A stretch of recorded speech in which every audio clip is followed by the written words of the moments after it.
It has been a very interesting week for cybersecurity. The article, The Big Hack on Bloomberg, has really recaptured a lot of people's imaginations about supply chain attacks and how these things really could impact us in a very scary manner.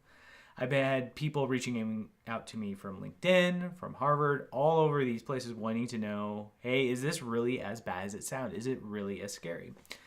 So let's talk about a supply chain attack. And we actually see a bunch of these types of things in our everyday lives. So you can think of all the tamper sealing that you see when you unwrap a package, all the stuff that's really hard to get to what you really want inside that package. That's to prevent someone from going in and taking out, or stealing the things that you want to have.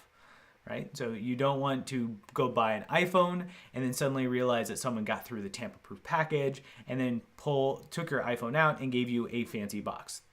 That's a very typical thing for a supply chain type attack. Usually when we're discussing this about computers or something along those lines, we're discussing it more along the lines of someone putting something there so that as you use it, they get something back. So think along the lines of the spyware that was on Lenovo's back on the day, or you can think of other organizations who have banned certain computers from different areas or different cell phones from different areas. All those go back to not trusting the manufacturer or how it gets to you. Which raises the question, why is this so much different? If we are so used to this, why does this scare us more? And partly is because of the complexity of it. You have a circuit which is so hard to read, look, and be aware of, and really understand all the intricacies. To put a small little thing on it that could completely subvert their intended purpose is very scary because we don't have that thing that is readily available for us to detect. We don't have that tamper seal to say that. And we have to figure out, how to solve that. And they really drive this point home because they show this little tiny 6-pin with right by a pencil tip, right? And really try to drive that home. And then you might say, okay, well, it's just as complex as a phone still. You could still have the same thing happening on phones and different things along those lines. And that is also true. We see phones being sold from unethical people who actually put malware on it beforehand. It's very similar. They are really hitting on some of the server behemoths of the time, such as Apple running it with Siri or Amazon on their data centers. Those are the potential targets.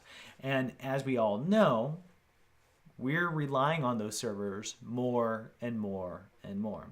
So it's not just your phone for one person. It is the server for many, many, many, many, many people, right? And I think that's what makes it scary and makes it really compelling to look at. Now that we've gone over a baseline, let's talk about the actual article. One of the things I really like is they are speaking to their audience very well. Bloomberg is talking to these business people who don't deal with technology on an everyday basis. So it really puts this into a very concise and clear manner of, hey, these are the potential problems of a supply chain attack, right? But I feel that there was not enough technical stuff, especially for me. And then there's lots of things I'm really starting to question because the sources are anonymous. So there's no way to back check this, right? There's no proof of this. And in fact, we have Amazon and Apple both coming back and saying, none of this is true. None of this makes sense. And it's kind of this back and forth of, well, we can kind of understand because the motherboard producers, their stock dropped by 50% almost immediately. That's a pretty big hit, especially if it was like Apple or Amazon and people thought that their data was unsafe because of this article. So let's give them the leeway that maybe Amazon and Apple don't want to play ball with this. However, also the British Secret Service have come and said the exact same thing, that none of this really is making sense. And so it kind of goes to the point of, okay, we don't have very technical details. We have anonymous sources. But we do know this is possible. What does it do for the article? I think it still is a good overview for the person who's not involved in technology on a day-to-day to have that out there. Then we might just need to wait a little bit. There's lots of security researchers that are going out there to try to find this now and are looking across all these different motherboards to find one of these little chips to bring that back.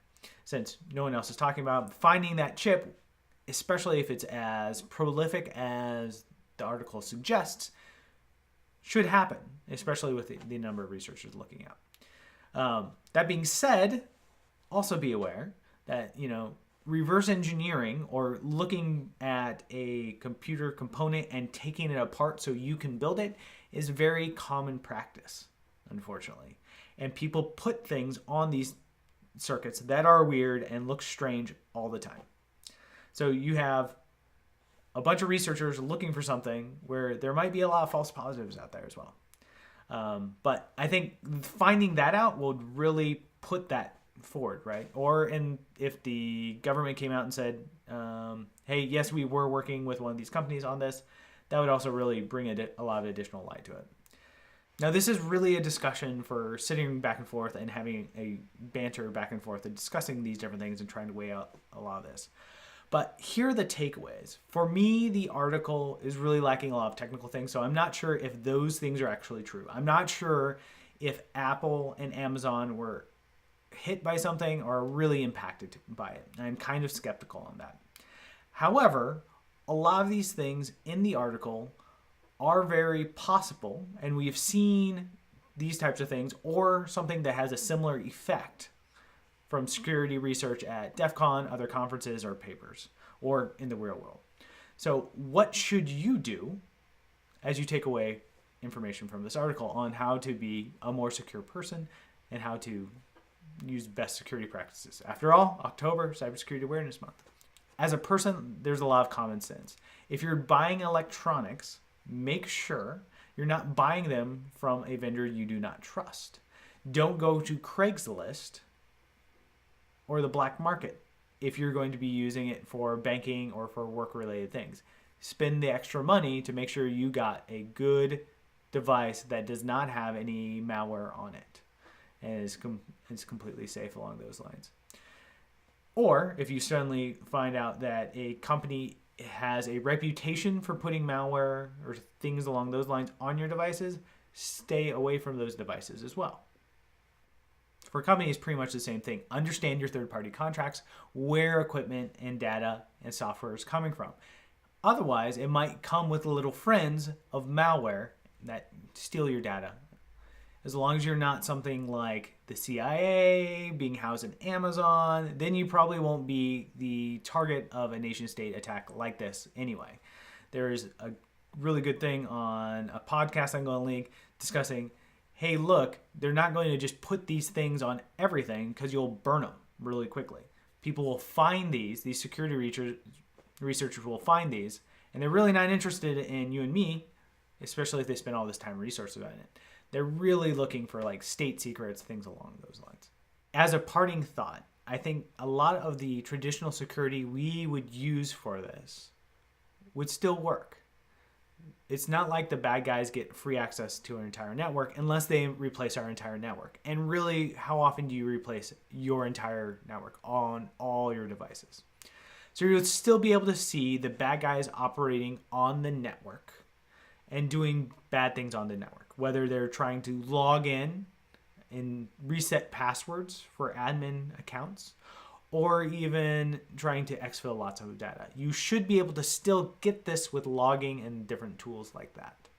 And so in that regard, you'd still be able to stop this. And then I feel that is a little bit of consolation when we look at a supply chain attack.